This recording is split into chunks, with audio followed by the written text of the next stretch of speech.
Hi, I'm Libby. And I'm Amanda. And this is Awkwardholas. We're two friends living in southern Spain, figuring out life abroad and all of the amazing And sometimes awkward. moments that it comes with. Like getting humbled when no one understands you. Or finally finding that sense of community abroad. How to get your whole life in a suitcase and then wondering where all this extra stuff came from. Like, seriously, when and why did I buy this carpet? Or even just the right time to say, hola. Hola! Is it right? That was perfect. Yeah, that was great. Amazing. Hi there, and welcome back to Awkward Olas. On our next episode, we are so excited to be here with a guest, our very first guest. We are going to be talking about finding community and fighting loneliness on today's episode. And for this topic, we have Paula, who is a Spanish yoga, Pilates, and bar teacher. Paula's based in Seville right now, and after nearly 7 years living abroad in 3 different countries and working as a flight attendant, she realized that the high-flying lifestyle wasn't exactly for her. So instead, she embraced her passion for movement and is now dedicated to building a strong and supportive community here in Seville, a space she wished she always had when she was abroad. Paula, thank you so much for coming on the show today. Thank you for having me. I'm excited. Yay! We're excited too. We're super pumped. So, Paula, we wanted to just start with a question so we can get to know you a little bit better. But what is your experience with living abroad or traveling abroad? Could you tell us more? Yeah, of course. Well, I've lived abroad for, as you said, almost 7 years, and I've lived in 3 different countries. So the first one that I lived in was the Netherlands. I was studying abroad there, and I was living there for almost a year. Then I came back to Sevilla. Then I went to live abroad again to Croatia for a year. Um, I was doing volunteering there, Cool. and then I came back, and then I left again to Dubai to work as a flight attendant. And I Wow. was in Dubai for 4.5 years. So My gosh. yeah, that's my Really different experience. experiences. Yeah, really Absolutely. different experiences. And when you were asking about traveling experience, I've Mm-hmm. traveled a lot, even before being a flight attendant. But obviously, being a flight attendant, I traveled. I was really lucky that I got to travel and see so many different places and meet so many people. So Was it easy to travel while you were traveling for work? I know a lot of people that travel for work. In your free time, you're exhausted. Would you say that that was the case when you were working as a flight attendant? yeah, it was the case. At the beginning, it was easier because I was younger, I had more energy, it was a new experience. I was excited about everything. So traveling as in my time off on my holiday. We didn't have much holidays, but when I did have holidays, I always tried to catch a flight somewhere. Um, Mm. but then also during work, even though I'm working when I'm on a layover, for example, I still manage to, or for most of the times, I managed to get out of the hotel room and visit and explore the city where I was. Yeah, traveling for work can be cool in that way that you would not do it on your own, but then you get the delight of experiencing a place that you weren't expecting. Mm. Mhm. Yeah, and that's really like it's so lucky. But I think it also can like it can create this kind of duality where maybe some person online or your friend just sees that like, oh my gosh, Paula's in Myanmar and like this is so cool, or Paula's going here tomorrow, here next week, and Yeah. it looks amazing. But maybe what they don't see would be some of the negative pieces or the part that's not so glamorous, whether it's the quick turnarounds as a flight attendant, which I've heard of, but I don't know that much about personally. They don't Yeah. see that. Mm. Being a flight attendant is a very tough job. Like physically, is really demanding.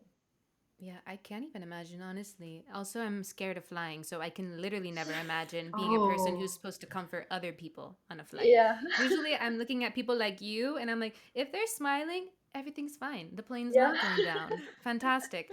So, this Yeah. could never be me, but That's our it's. job to make you feel safe.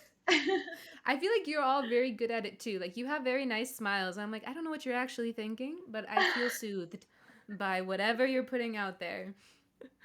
I really want to ask about your other travel experiences as well because it's quite different to be traveling and working versus like trying to make a semi-permanent home, so like in your study abroad experience, for example, or Mhm. in Croatia. I'm not sure how long you were in Croatia, but these are really places where we try to find community, right? And that can Yeah. be the hardest, because if you're on a quick layover, you're not trying to make best buds with Yeah, whoever. But yeah. can you talk more about maybe like how was it trying to find community in either of those experiences abroad? So, for example, when I was living in the Netherlands and I was studying abroad there, as I said earlier, finding community was really easy, really, really easy. I don't think I even tried to find a community. It just happened because I went there with two people from my university. We were studying together in Seville, actually. We knew that the three of us were going together to the Netherlands, so we were like, okay, we might as well become friends now, or like try and arrange Oh, like look, all another the. Spaniard. Do you want to be Yeah, friends? exactly. We're like, let's arrange this together so that when we get there to the Netherlands, at least we know we have each other. One of the biggest things that we're not told about adulthood is that making friends is way easier when you have built-in groups. So when you study abroad, the built-in group is the other students that are out of their comfort zone, and you bond so hard and fast because you're all Yeah. experiencing the same thing. Or when you have a kid, maybe you like go to these mommy and me groups, and then you have all these friends that are mothers that are going through the same things as you. But when you don't have that, or for example, Libby and I came as teachers, so a lot of the other teachers at school are from that city, established with kids, with friends, and they're not looking to be friends with a 20 something, 30 something, like No, single teacher. especially because when we moved, it was during the pandemic. So it was like, ooh, you're probably like hanging out with lots of people. Like, absolutely not. We don't want to be around foreigners who coming from who knows where, talking to who know who. It is true though. Like, I think as an adult, when you are moving to different places or you just don't have the same connection with people you were friends with before, it's really hard to make friends. Mm, But more so when you completely shift where you're living. yeah. Or the language of the country that you're living in. How was that for you, being a native Spanish speaker, going to other European countries with these very different languages? Um, in the Netherlands, that wasn't really a problem. I have to admit, though, and this is something that I'm not proud of. I've lived abroad, as I said, in three different countries that spoke three different languages. I can't speak any of those three languages. I can't speak Dutch. I can't speak Croatian. I can't speak Arabic, um, which I'm not proud of. But my English has improved a lot from before. It's a Um, lingua franca. I mean, it works. Yeah. yeah, yeah. What was it like building community in Croatia, for example, once you weren't in that Erasmus setting anymore? Well, actually, I found myself back into the Erasmus world somehow Oh, because I was a volunteer there and I went there by myself, but I lived in a house with two other volunteers. So the three of us basically did everything together, at least at the very beginning. But then we were in a very small, beautiful, gorgeous, but really small town, village. I'm not sure exactly the term, but we Philippines. lived really close to a bigger city, Mm. and there in that city there was a lot of student life, and they had Erasmus students there. So when we saw that that was the case, that that was happening, we were like, okay, this is how we're gonna socialize, because in our let's go there, because in our town where we lived, we were the three of us, I think we were the only expats. Like everyone else was Croatian, Mm. and I didn't meet any. I met, I think, a group of people that were Croatian. They invited me out, and I think we once had drinks somewhere, but that's pretty much it. I never saw them again after that. So, so I yeah, feel like that's a I common experience when you're first meeting people. You get yeah like connected up with people and then you meet them once for a drink and that's like it. yeah. But that's fine, if you don't really vibe with the group or whatever, it's fine to at Mm. least give them a chance. If Mm-hmm. you like them and you want to repeat and they want to repeat hanging out with you, that's great. If not, then you move on and you find your community. At the end of Yeah. the day, it's about trial and error, I think. Absolutely. So you have created a beautiful community in Sevilla for people that are looking for community. Do you have tips when you say, like, just move on and keep trying through trial and error? What would be your go-to of like, okay, since that didn't work, now I'm going to try this? I would say, first of all, get comfortable with being on your own. Mm. That's first of all, because then that doesn't, first you're not desperate to meet people. You know what I Yeah. mean? When you're comfortable by yourself, you don't need to just grasp to anything that is offered to you. You can choose whether you like a person, where you don't. It's the same thing almost as being single, right? If you are Yeah. single and you're desperate to find a partner, you're probably Mm-hmm. gonna find just anyone that Right. wants to Yeah. be with you, and that's it. But they might not be the best option for you. But if you're Yeah. comfortable on your own, then you're gonna be a bit more selective, and you're gonna be maybe Mm. more patient, and you're gonna be able to figure things out slowly and find um, the right people for you. The first tip I would give to someone is get comfortable with being on your own. And Mm. two, I would say just find what makes you happy. Like find what your hobbies are. Explore if you're not sure, because many people don't know what their hobbies are. Try and explore. Try different things. Maybe sign up for a painting class. Sign up for a yoga group. Sign up for a reading class or like a book club. Whatever that you like doing, maybe try and find the social aspects of it. And when you keep going back to those plans, you're gonna maybe see the same people over and over and over again, and then just try and start a conversation with them. Or if there's no group, let's say you like reading, right? And if you Mm. don't, if in the city where you live there's no book club, then maybe try to find it online or post about it, or maybe someone might reach out. I would say stick to what you like, and then you're gonna attract the people that are into the same things. Does it Absolutely. make sense? Yeah, I think absolutely. it's perfect advice. Yeah. And I think something that I found for a long time, especially during the pandemic and then living in a smaller city like Haiyan, is Mm-hmm. that when I felt like I couldn't find the communities in person and I went online, and I teach online, so I'm connected a lot. Somehow you still end up feeling lonely, but it is a great start of figuring out what your hobbies are, or at least having that social interaction.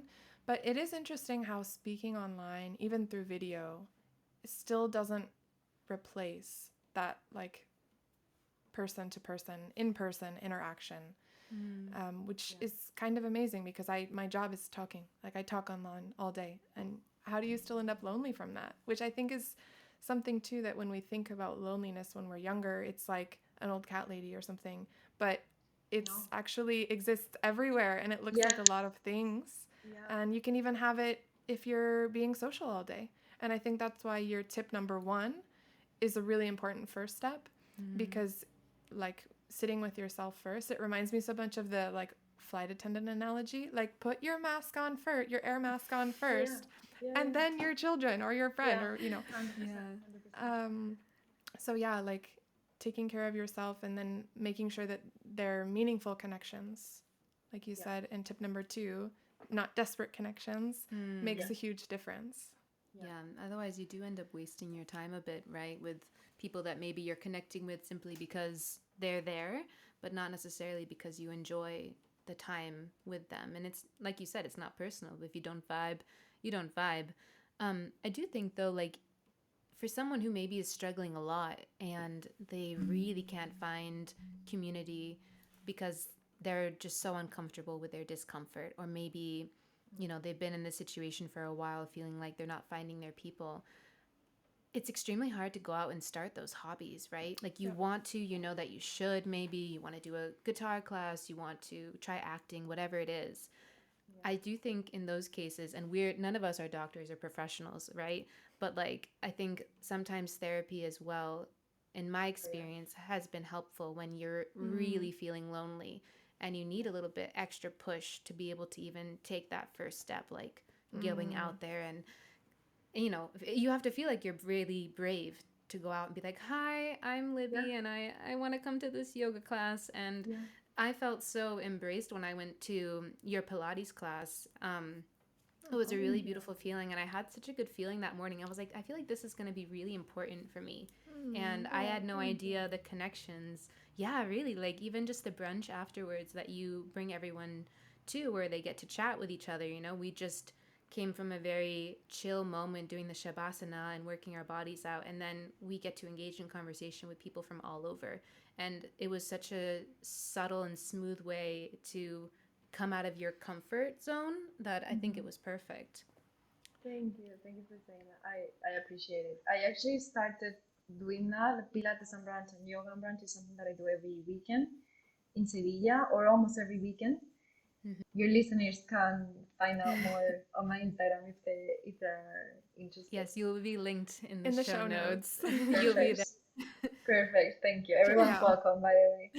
But Yes, yeah, no, it's definitely worth I it. started I started with yoga and brunch and Pilates and brunch because I was craving that for myself because I couldn't find it. I couldn't find that anyone was doing it. I was like, okay, then I might as Mm. well start doing it myself then. Yeah. And yeah, I love it. And every morning when the alarm rings and I need to wake up and get ready and teach the class, I'm not gonna lie, when the alarm rings on a Saturday or Sunday morning, it's hard for me to wake up and I'm like, oh, why am I doing this? But then I teach the class as soon as I see people coming in or when I see people in class, I'm like, okay, this is worth it. And then we go for brunch, we talk, we chat, Mm. and brain it's my brain chemistry is completely different Mm. from when I woke up, like I love I'm that.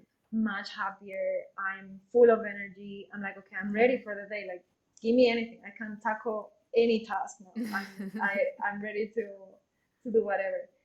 Something that I really loved about what you said was that when you wanted to find community and you didn't see it out there, you created it for yourself.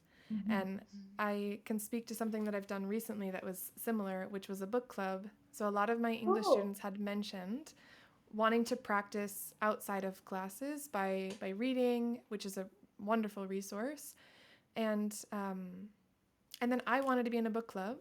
So I'm like, you know what? These are like two perfect situations that can come like I have the power of making them come together. yeah. And the times that I feel like, why am I doing this?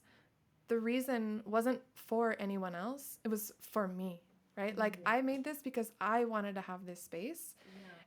And then once you have those moments of like, oh, Paula, I love this so much. Like, when is this coming back? It's you're already having the satisfaction of I'm doing this for me and I'm getting that feeling of like my brain chemistry. But then Yeah. you have the cherry on top of like other people actually appreciating the community as Yeah. well. Mhm. And I think that that is a very gratifying moment It is. that we're like, it's like a split second between looking for community, wanting a community, and then just deciding to like make it for yourself. And I Yeah. think it's really beautiful. Yeah. I'm curious, why did you end up moving back to Spain when you were, I guess, done working as a flight stewardess? Because it got to a point where it was just unsustainable for me. I mean, Mm. traveling, working as a flight attendant was a lot of fun. The only way that I can describe it is it was a lot of fun until it wasn't at all. And it got to a point where the only place that I was craving going to was Spain. That definitely contributes to Yeah. loneliness, right? And I think that's a really important moment to kind of pause on for a second because sometimes when we move abroad or we move our whole life abroad, Mm-hmm. there's this feeling that there's a lot of pressure on you to make it work. Like Mm. sometimes people think that if you come back home, it's like you're a failure. Not everyone, some people, especially parents, would be like, come home anytime you want, anytime, like we're waiting for you. But Yeah. Yeah. other times it feels like you leave, you go somewhere on a wild adventure, or you're trying Mm. to make it work, as both me and Amanda have kind of done in a way. Like we're both living in Spain outside of our country. Um, but then you think sometimes I miss home, or I kind of maybe I want to go home. Like this can be a Yeah. thought that comes up, and I know there are people in my life who have made a move, but they miss home a lot. And then you think, Yeah. am I wasting all my time if I leave and go back? I don't know if that thought ever came to your head, or you were like, no, this is the place I want to be. Like, I am going to go back to my community there. I never considered it as a waste of time. Mm. And it definitely also didn't feel like I didn't win the game of quote unquote the game of being a flight attendant, no? Or the game Yeah. of living in Dubai, for example. I didn't see it like that. I just saw it as part of my life. Yeah. And from the very beginning, that's the thing. From the very beginning, I knew that was gonna have an expiry date. Mm. The expiry date came later than what I thought initially, but yeah, I just thought that at some point I just had to give up, and yeah, I never saw it as a loss. I saw it as it's just this experience that gave me so much, but at the same time, it's taking a lot from me. So I choose to change that from now on. So much to think about. Let's take a quick break and we'll be right back. A lot of things are different now that we live in Spain, but one thing still remains unchanged. We run on coffee. This podcast is the product of years of two friends' shared love of traveling and telling stories. It's a project we are really passionate about. And it's also hours of work, meetings, train rides, and trying to perfect the audio and true stories you hear on every episode. To support and keep us recording new and improved content, we would love for you to fuel Awkward Olas one coffee at a time. Find our Buy Me a Coffee link in the show notes or head directly to buymeacoffee.com/awkwardolas. I feel like it goes back to what you were saying about finding community with trial and error. And I think for me, Yeah. I know and accept trial and error, but I'm a perfectionist. So it's like, I want to get everything right the first time. But Yeah. everything is like that. Your job, where you live. I don't want to say partner, Yeah. but yeah, I mean, dating is about trial and error with Yeah, partners, it right? is. Yeah, yeah, yeah. Friends, everything. So I Mm. think it's really healthy to be able to be like, okay, well, I tried this. It's not that it was an error, but like I tried this, great. And now I know it's leading me to the next right thing, which is something else, which might be moving back to your home country or moving to another country or another city. Yeah, I couldn't agree more because we want, as you were saying, Amanda, we want everything to work out now, and we want to have it all figured out. And I'm talking also for myself. Like I'm really patient with others. I feel like, but I have Oh, zero patience with myself. yes, Um, same. I'm trying to be more tolerant with myself. I'm learning. I'm still in the process. But yeah, it's definitely trial and error.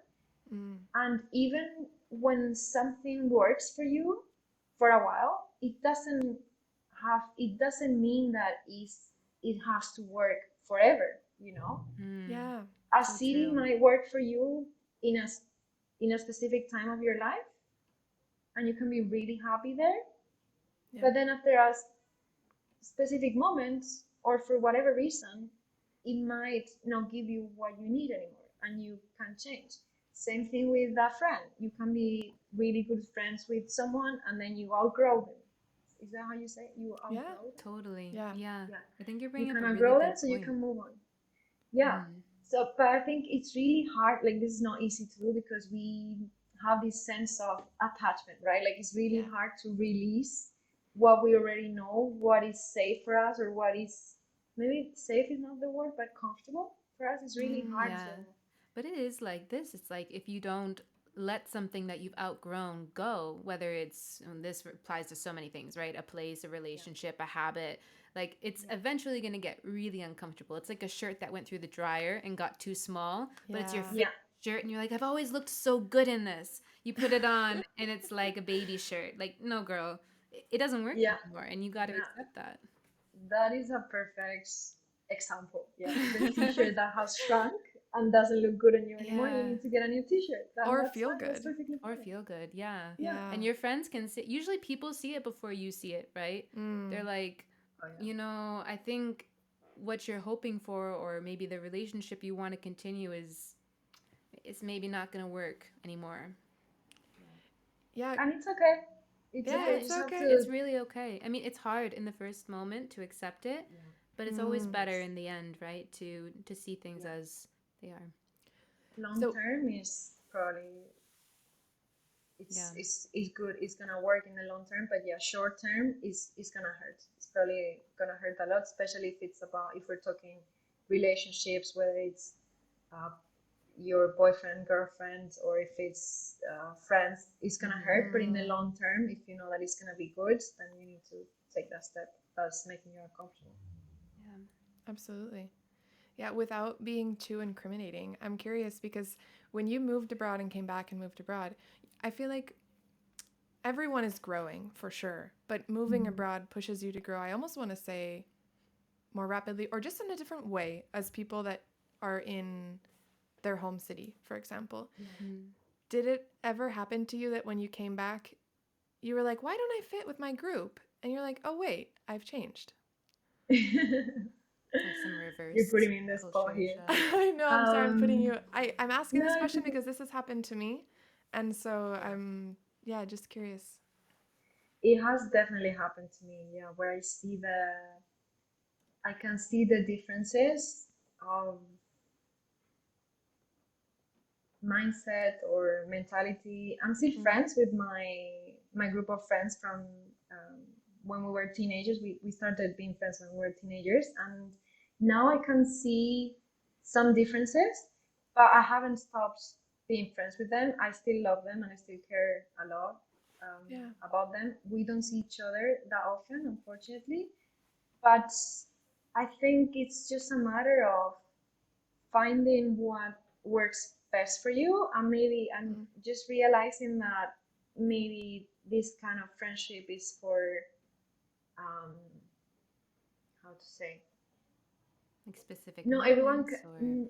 not everyone can give you everything in a relationship, right? So maybe yeah. you can have Mm. a group of friends that give you comfort in certain things, or people that you know you can count on for certain things, or people that if you want to talk about like maybe deeper, you want to have deeper conversations, you can turn to those other people. I don't know if I'm explaining myself. No, it's, yeah, Did I Absolutely. get 100%. Yeah. uh-huh. Yeah. Yeah. Because I think that's another misconception. When you're a kid, you have one best friend and that person does everything. Like they fill Mm. every Yeah, need. But then when you get older, you're like, well, I like to draw. And so when I want to draw in the park, I call this friend. But when I want to yeah, go for a run, I call this friend. And that's yeah, okay. exactly. Yeah. Exactly. We have a WhatsApp group and we talk there not really often. But with them, the good thing is that because I've lived abroad many times, we're kind of used to maybe not talking for Mm. extended period of times. But every time I call back home and I see them, it's almost as if time didn't go pass. Yeah. And yeah, it's just nice to go back to what's familiar and what's um, and to people that know you for a really long time, but at the same time it's a weird feeling, right? Because they've known you for a long time, but Mm. there's new versions of you that they might not see. um Can but yeah, imagine. I don't know. It's complicated. Yeah. Or the changes feel more obvious because when you live in the same place and you see someone constantly, they're for sure changing and growing. But because you're witnessing it all the time, it doesn't feel so stark. But when you haven't Yeah, seen someone for 4 years, it's like, wow, you now talk like this or you that. And I I know. think that that distance, both in time and in space, kind of makes it more obvious. Like, wow, this person's changed in these ways Mm. because I haven't seen them in so long and now I'm seeing it. Yeah, Maybe finding friends who are cool with the distance and don't need to talk to you every day. This could be one of the keys that come out of yeah. this. Like, you Yeah. need Cactus people who are okay friends. with it. I think they're called cactus friends, so people that don't are friends that are low maintenance and you don't have to talk to them constantly. I feel Yeah. like most of my friends are cactus friends, which is good because I don't like high maintenance people because I don't have the time um To water to your friendships constantly, every day. yes, Yeah. yeah. I remember like something you just said, Amanda. Like, I had forgotten this, but when I came back from living in Spain for 2 years, I spoke differently. Mm. And I Yeah. don't, I think maybe it was the English teacher coming out, but like I like pronounced some of the T's when in the part of the country of the United States where I come from, we don't say the T's always. And I Okay. would shorten things and be like, yeah, I go now. I go to take a coffee now. You want to take a coffee? And it was like I was translating from Spanish, and my family noticed it. My friends noticed it. Someone would make fun of me and be like, "Why you go to take a coffee? Aren't you going?" I'm like, "No, yeah, that's what I said." And it was like I didn't realize I was changing my speech. And so this Yeah. is another identity, or not an identity, but it's like a slightly different version of you that comes back, not the same. Yeah. Yeah. I so I grew up most of my life I lived in a suburb of Dallas, and I went to the same dentist my whole childhood. And then I studied abroad in France for a year. And took these like intensive French classes where we would study the rhythm of language because of course rhythm in each language is really important in terms of like intonation or flow of the sentence. So I go to the dentist after the year in France and the woman asks me where I'm from. And I was from there. So I was like, what do you mean? I'm from here. Like, Oh yeah, this wow. you're my lifelong dentist. Should I had Yeah. never seen you before? Yeah, or my dental hygienist, I should say, not my dentist. But yeah, it was like, what do you mean I sound different? And 1 year. I mean, imagine people that have lived abroad for 25 years going back to somewhere and noticing how much you've changed from your home country or culture. As you may or may not know, in the United States, one of the first things you learn in Spanish class is where is the library? ¿Dónde está la biblioteca? And we put our community's Spanish skills to the test.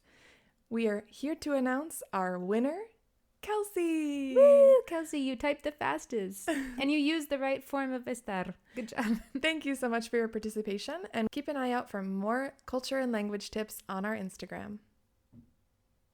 Yeah, and you feel that sense of foreigner as well. It's just like reverse culture shock that is so strange to experience when you should feel like you belong to a place, but Yeah. for different reasons, maybe you find it overwhelming or just you feel like you don't fit. Yeah. Yeah, which I think it is amazing. I mean, we're talking about going to different countries, but something that Libby and I have talked about a lot and we touched on in our first episode, we're from pretty different parts of the United States. And so for someone from Texas to move to Massachusetts, I feel like you're definitely going to encounter loneliness, hard to make friends because everyone already has their group, everything we've talked about. And I think it's the same thing. I mean, to move from Seville to Madrid, you'd have the same sensation, and maybe you could still come back and have that sense of like almost not belonging in the place you're from. And we know that the sense of belonging is so important for our mental health and For your physical health as well. yeah. Yeah. There are studies that I'm not a scientist or anything. I don't know how accurate what I'm gonna say is, but I listen to a lot of podcasts and I'm really interested in psychology and health in general. And I read books and listen to podcasts about these topics. Yeah. That's great. I love it. And I've heard that there's been a study, and they've shown that being lonely or feeling lonely, it has the same impact on your health as smoking 20 cigarettes per day. Like a pack of 20 cigarettes, right? Yes. What? So it has the same impact on your body. Maybe not like, for example, on your lungs or something, but it's as bad for your being lonely is as bad for your health as it is smoking 20 cigarettes per day.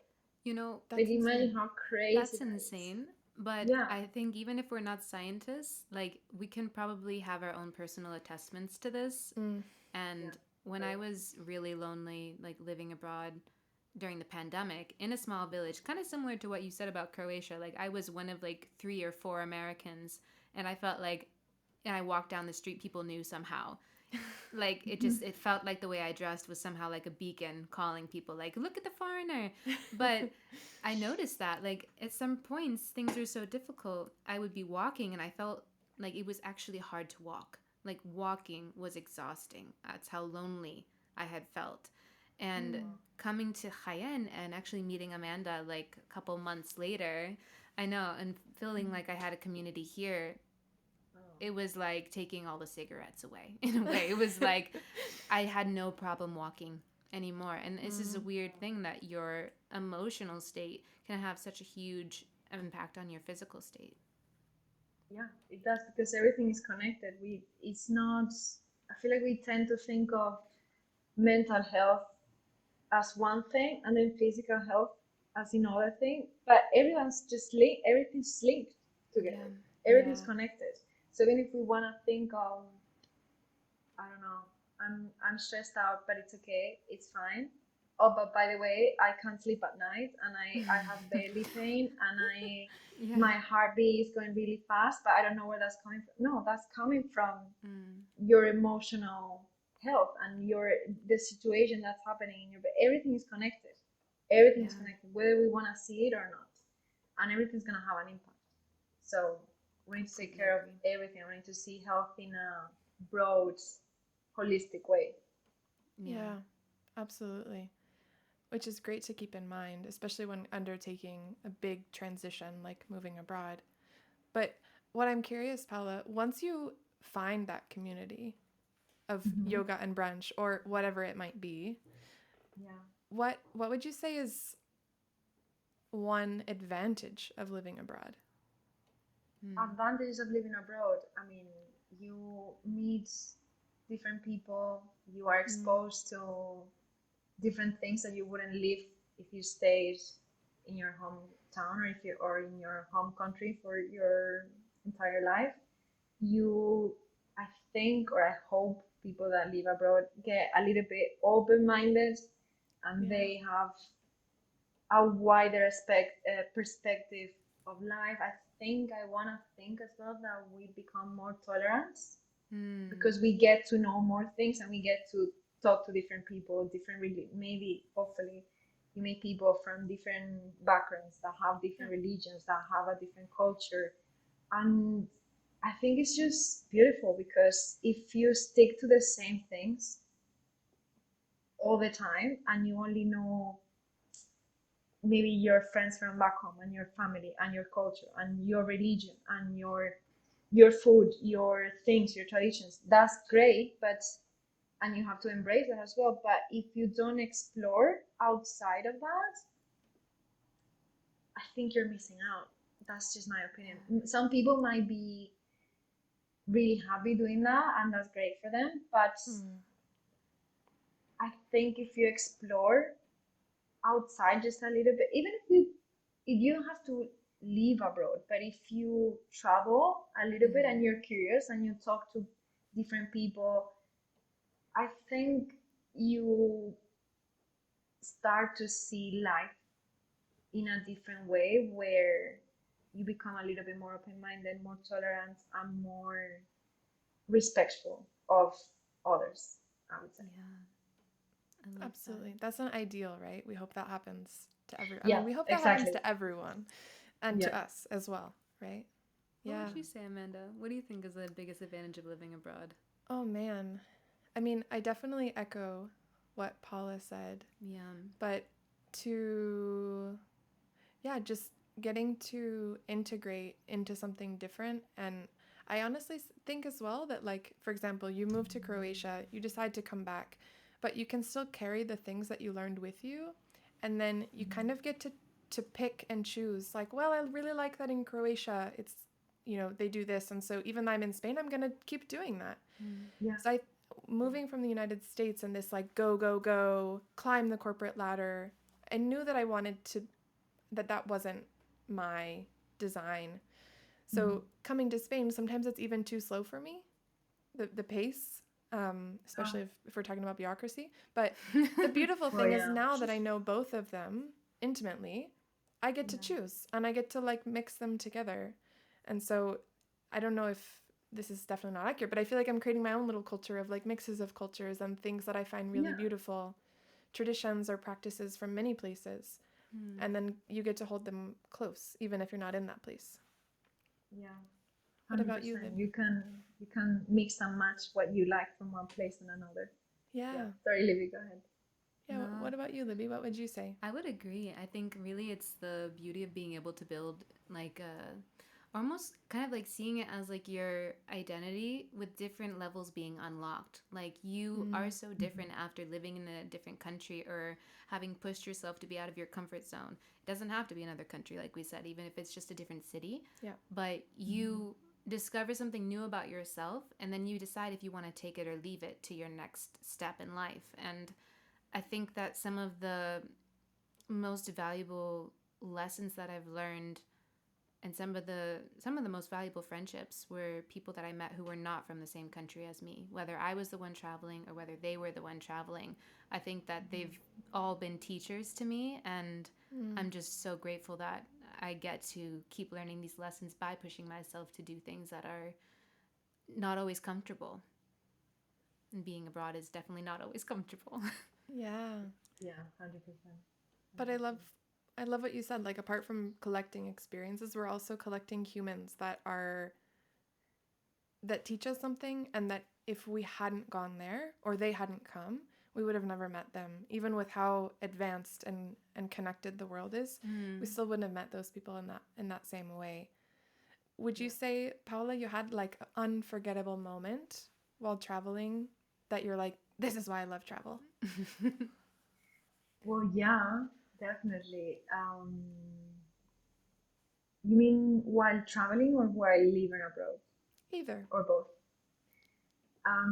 Some of the unforgettable moments that I have in my heart, and I think I will never forget, or I hope I never forget about these moments, are, for example, when I was studying abroad in the Netherlands. I had, as I said, a very tight group of friends, and Mm. I loved so much. And we used to go out a lot, like almost sometimes it was like 5 times a week or something, which That's is the not at Erasmus all. life. For a coffee, right? Yeah, Erasmus, right? Yeah, Yeah, yeah, just coffee. to have a It's coffee. always no alcohol involved, no Hmm. nothing. But we used to, well, I said no alcohol involved, but actually, what I was gonna say is we used to meet for pre-drinks in one, either in my place or their, one of my friends' place or something. And the moments, the my favorite moment of the whole night was just being with them, laughing, having a drink, playing games, and singing songs, because there was a girl who has a beautiful voice, and there was a guy who plays guitar and ukulele. So they both were like the leading singers, and then the rest of us would like sing along with them. And those moments, like I just Yeah. have them in my heart, and they were really really special. And I remember seeing them around them while listening to them singing and just looking around and being like, wow, I'm so lucky to be here. Like I feel so grateful that I just get to spend time with these people, you know. I love that example because I think that some of the most sincere and beautiful moments can be simple ones. Like, it doesn't have to be, we were on the top of a roller coaster and it was, it's like, no, we were just Yeah, chilling. Like, we were drawing on the yeah, beach on like a Wednesday afternoon. And yeah, Mm. yeah, which is true about not just living abroad or traveling, but like in a day to day. I think I think there are also like books and podcasts and studies talking about how the key to happiness isn't like waiting for your vacation 1 week a year. It's doing things that make you happy bit by bit every day. exactly. Yeah. Yeah, It it's the is little hard things though. in life. Yeah. It's the Oh. little things, and I think that it's easy to lose your sense of habits and your sense of like a home base when Mm. you've decided to uproot your life. But it's really the thing that brings you the most normalcy and then the most like sense of belonging when you do have those groups, whether it's a yoga and brunch group or whether it's your painting class or just simply a friend you see for a coffee once or 5 times a week, and it makes the biggest difference.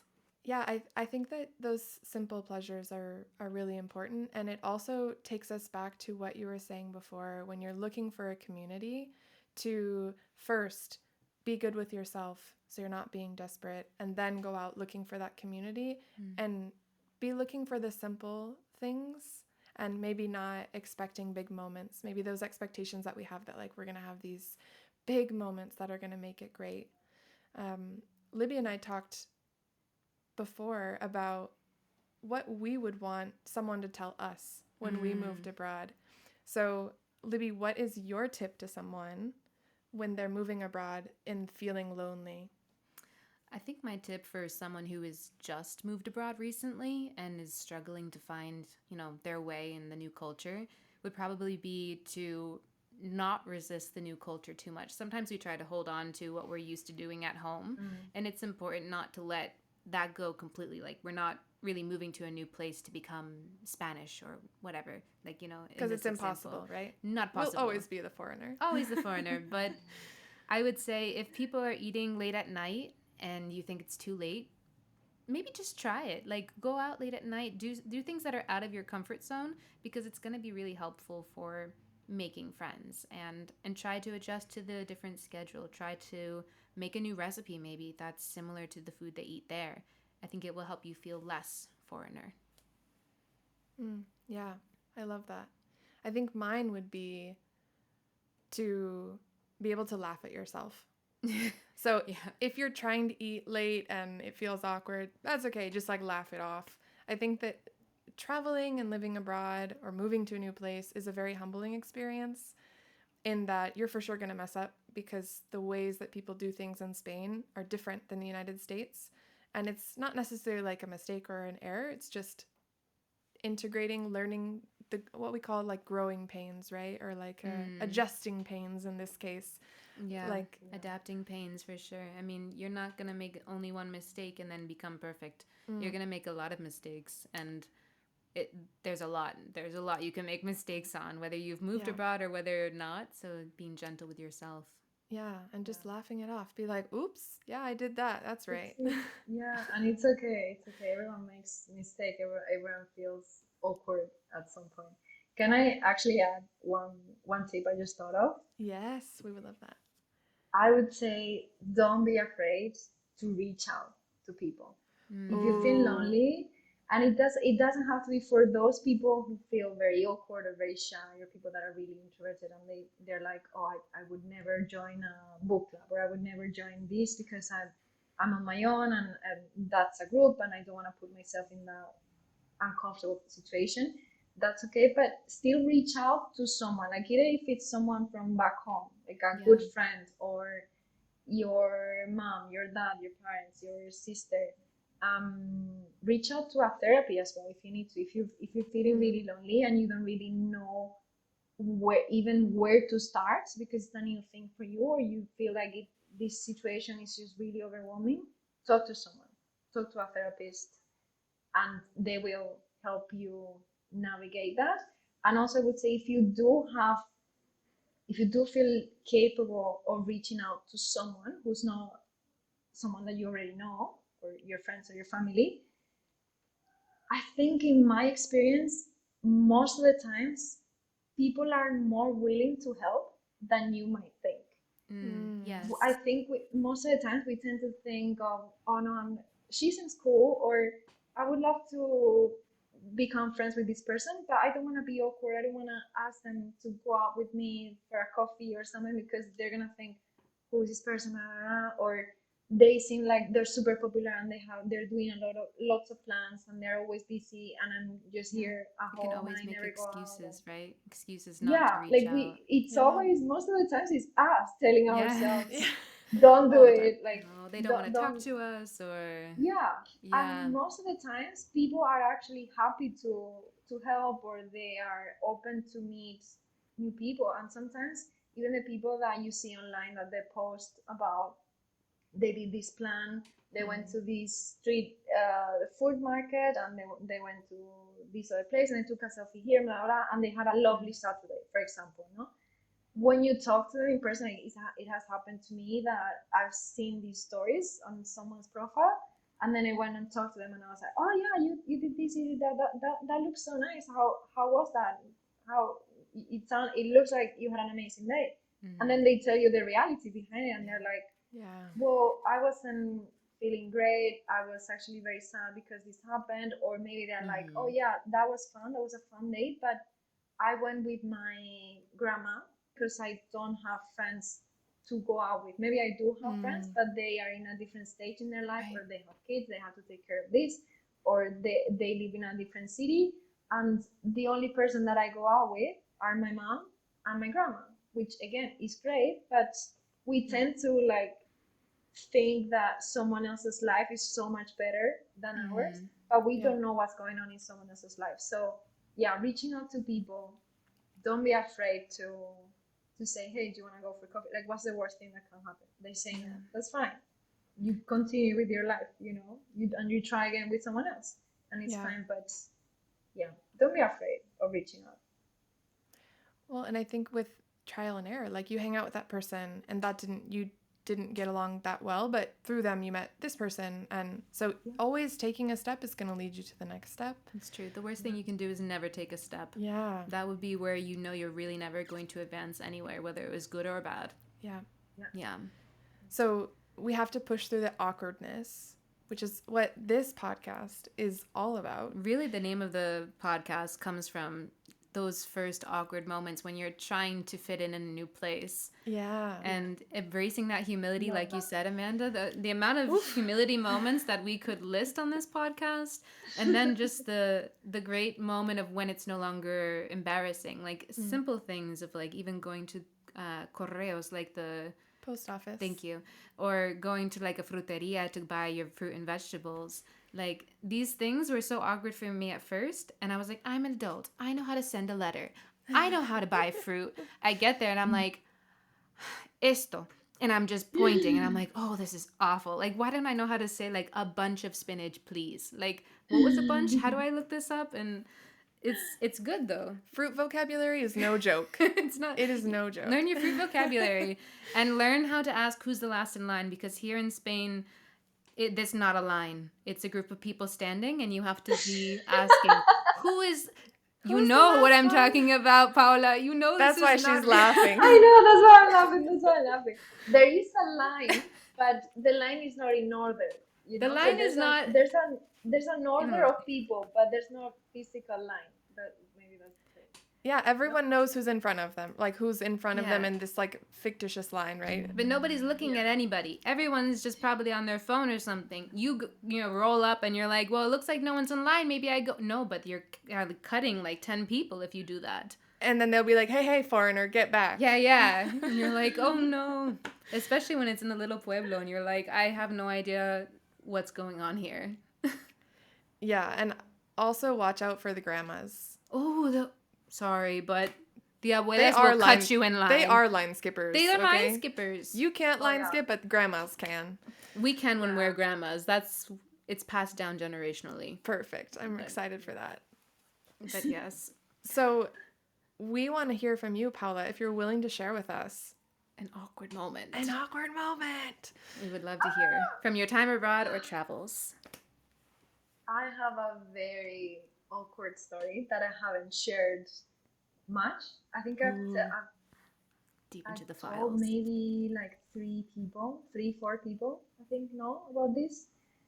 And I can't believe I'm gonna say it in You public guys are for hearing it everyone here first to. on Awkward Oh my Olas. gosh. You're the fourth person, all of Okay, you. so this was a very this happened to me when I was working as a flight attendant. And I just want to give you a little context, okay? When you're a flight attendant and you're flying overnight and you can't sleep during the day because for whatever reason you cannot fall asleep, and then you have to do the night flight and you still have to work and blah, blah, blah, your brain doesn't work properly when you haven't had rest. Like your brain works almost as if you're drunk. It's almost like being drunk and trying to function. It's the same feeling. So I was exhausted. Okay. Now during the flight, we were in the galleys, in the little kitchen area, let's say, just hanging out. And then there's this passenger who came to the galley. He was a flight attendant for another company, and he just started talking to us. And he was very friendly. We were talking for a while, and he was telling me about these chocolates that he always buys in Australia, apparently, and that are really good and blah blah blah. Okay. We keep talking. He keeps talking about these chocolates. Eventually, he goes back to his seat. We do the service. Blah, blah, blah. Right. We finally land in Dubai after 16 hours. I'm exhausted at this point. Like my brain is not functioning anymore. Offline. Right. So this guy, everyone is getting ready to disembark. I'm standing by my door, like on my jump seat, not on my jump seat, next to my jump seat, and I'm just standing there, just praying that everyone leaves quick so that I can go home and sleep, right? Ready to go. And this guy, the guy that came to the galley earlier and that was talking about these chocolates, And by the way, in the galley, he was saying, you should try it. I'm really good, blah, blah, blah. Okay. Okay. During this embarkation, he's standing next to me, and eventually he starts talking about these chocolates again, and this time he has a box of these Oh. chocolates. So he Okay. goes, look, these are the chocolates that I told you about. And I literally went, oh, thank you so much. I really appreciate that. And I took the box. Oh my God. I love took this. the box of chocolate because I thought he was giving it to me. Did he? And the guy, no, he did. He wanted to show me. He only wanted to show me the chocolates, but he never said, "Here, this is for you." The chocolates that he had been talking about for the whole flight, Oh my God. I took them away from him because I thought he was giving them to me. To be And fair, it's his fault. It is You don't his fault. offer, you don't show a wave chocolate in front of a lady's face. And yeah, then, right. Like I'm Yeah, but talking to you like, about I'm chocolates for exhausted. hours.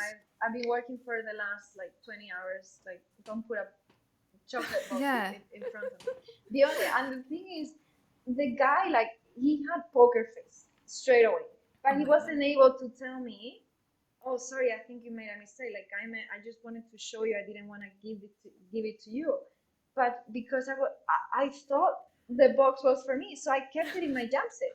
And Oh I my was just God. like, yeah, this is just for me. I thought he was giving it to me as a gift. I don't know. But the guy couldn't say anything, and he left the plane. He So you left. kept the He chocolate? didn't say anything. I kept the chocolate. were they good? Were they good? Were they good chocolates? They were okay. They were not the best chocolates. But they were not. No. What? He's They been were not the hyping best up these chocolates. chocolates all plane ride? I mean, at And this the point, thing he is that asked you to try it, didn't he? he did mention you should try, but he didn't say, here, You should try take my box. chocolate. You should try all of my chocolate. And here, just take my box. And the weird thing is that it only hit me when I swear I went, like, I was happy with my chocolates. Everyone disembarks. I got on the bus, went back home, got ready, went to sleep, and it only while I was asleep, I woke up because I realized Oh my while I God. was asleep what I had done. And I said, I promise you, I woke up in the middle of the night or day, I don't know when it was. I woke up and I was like, wait, what have I done? Like, I couldn't believe I stole the chocolates from this guy. Aw. And If you're up listening to until this the podcast, up until Paula this day, ate all your chocolate. yeah, I'm really sorry. If you're listening to this podcast, I'm really sorry. I owe you a box of chocolates. A better I'm box really of chocolates sorry. than those that you gave A me. better box of Apparently, they chocolates. weren't the I'm not best gonna go to chocolates. Australia. Sorry. I'm not Oh gonna my go to God. Australia to get them, but you get Spanish chocolates. He didn't fight very hard for those amazing chocolates. I don't know. That's what I was going to say. It's a two-way street. Like, Yeah. if Sir wanted his chocolates back, he could have been like, He actually, was that's probably my really dog. shocked. He was probably really shocked. He was like, why is this stewardess stealing my chocolate? And I've been telling her about this chocolate for the whole flight. So why is she? Yeah. She knows how much I love them. Why is she stealing them? The whole setup of this story is a little strange. I feel like he did put himself in this position, but I don't want to blame poor chocolate man. Or he wanted to talk to you, and he was like, what do women like? Chocolate. Got her. In the end, he Well, didn't get the date with you, but he did get your I got the interest. And chocolate, so He Yeah, succeeded you when got the tried the chocolate. yeah. and you remember him, so that's something. Oh, poor guy. Oh Well, my maybe not the best advice for making community, stealing people's chocolates, but yeah, giving chocolates would be a good way to make community. That is a good way to make Yeah. friends. Bring chocolate. win people Yeah. over chocolate. Oh my gosh, that's so funny. Ah, that's awesome though. Is- That's a good story. That is an amazing story. Mhm. So, we are actually interested in hearing awkward stories from our listeners. Mm-hmm. So, in our next episode, we're going to be talking about traveling in Spain. And we would love to showcase one of our listeners' awkward stories. So, we would like for you to, reflecting on Paula's amazing example, think of your own and send it to our email, which will be in the show notes. And maybe, just maybe, you will hear your awkward story Mm-hmm. in our next episode. We would love to hear it. Please, someone.